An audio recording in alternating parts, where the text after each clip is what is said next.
Personnellement, sur le plan amoureux, je n'ai eu personne pour le moment dans ma vie. J'ai eu personne, honnêtement. J'ai jamais eu.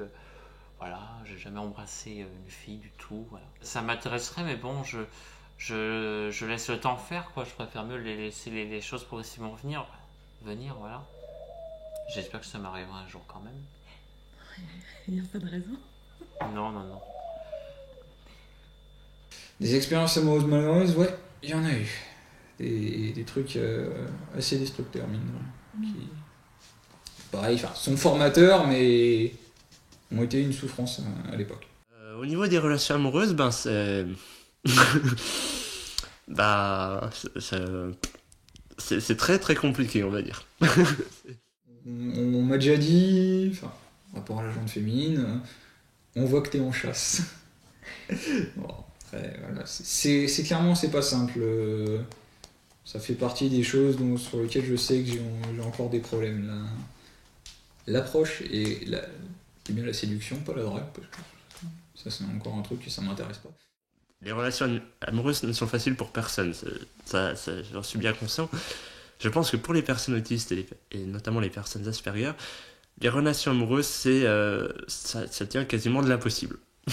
Et, en tout cas, le démarrage, la phase, on va dire, rencontre, échange et on va dire, avant d'être ensemble finalement. Les gens classiques essayent d'éviter d'être avec des gens qui sont différents, quoi. Enfin, voilà, du coup, j'ai essayé de compenser en faisant beaucoup de sport, par exemple, même si maintenant je me suis un peu laissé aller. Enfin, trouver des astuces comme ça, mais c'est ou essayer de m'habiller un peu mieux, mais c'est difficile ça a quand même été beaucoup plus difficile que pour les gens normaux. Ils essaient de copier les gens qu'ils voient et qui ont du succès en drague, sauf que souvent ce sont des gens qui ont beaucoup de bagou, qui ont du...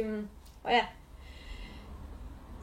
Qui ont plus que... C'est pas des choses qui se copient, quoi. C'est dur aussi, enfin c'est à nouveau, je parle dans cette histoire de séduction, de distinguer l'intérêt de l'attraction. Parce qu'on peut très bien s'entendre bien avec quelqu'un, cette personne nous apprécie, nous estime, apprécier de passer du temps en notre compagnie, sans avoir une attraction derrière. À quel moment t'as envie de passer plus que du temps en ma compagnie ? Et comment est-ce que moi je suis censé comprendre que ?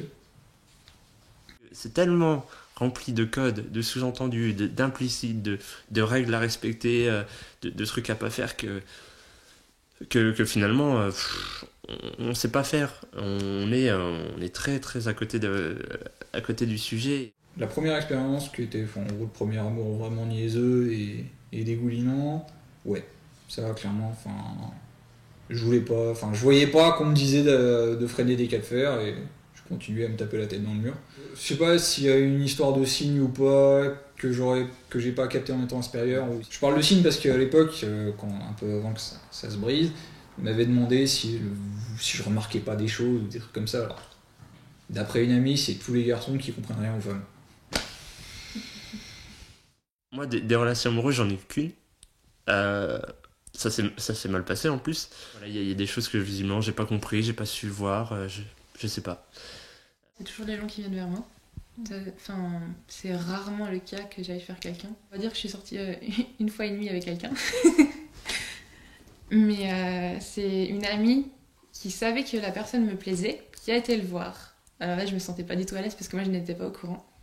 Moi, aller vers la personne en face, je sais pas faire. Enfin, j'ai essayé 2 fois. Quand j'étais jeune, il y a une fois une fille qui est venue vers moi. J'avais 13 ans à l'époque. La pauvre, elle s'est sans doute pris le plus gros râteau, entre guillemets, de sa vie. Et sans le vouloir, en fait, parce que elle est venue, elle m'a écrit des lettres en me disant que, voilà, que je lui plaisais et tout. Et moi, j'ai pas su comment réagir. Donc, j'étais complètement perdu en découvrant ça. Et du coup, faute de savoir comment faire, par défaut, j'ai rien fait. Donc, je lui ai jamais répondu. Et je suis pas tellement loin du stade où j'en étais, dans ce domaine, du stade où j'en étais quand j'avais 13 ans, finalement. Et ça s'est bien passé, mais la personne était très gentille. Il y avait pas très... Enfin, j'étais en confiance, mais il y avait quelque chose qui clochait parce que moi, j'avais pas encore mon diagnostic et je me sentais prisonnière, quoi. J'avais besoin d'être seule des fois. Et ça, je savais pas comment l'exprimer.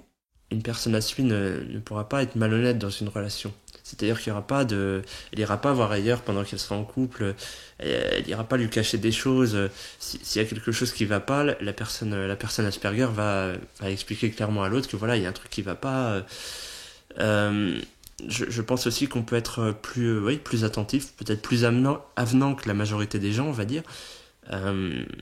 Et quelque part, en même temps, ça peut poser parfois des soucis parce que la personne Asperger a souvent tendance à être quand même, enfin, souvent, a parfois tendance à être égocentrique.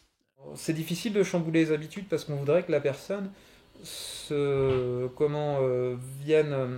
s'adapte totalement à notre style de vie. Donc ça peut, par exemple, si certaines choses sont rangées à telle place et que la personne veut les ranger ailleurs, ça peut être tout de suite ça peut être difficile.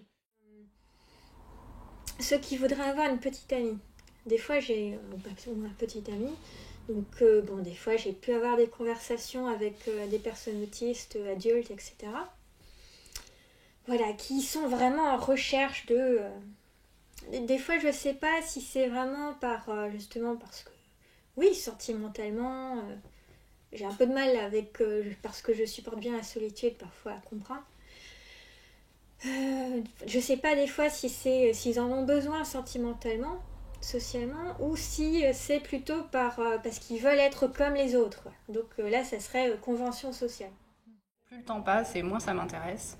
Avant le diagnostic, j'étais vraiment dans l'idée de me conformer le plus possible et de répondre aux attentes de la société, et notamment la société demande de nous qu'on fonde un foyer, même si j'ai jamais voulu avoir d'enfant, et là-dessus j'ai toujours été très claire, mais j'avais quand même cette envie de vivre à deux, etc.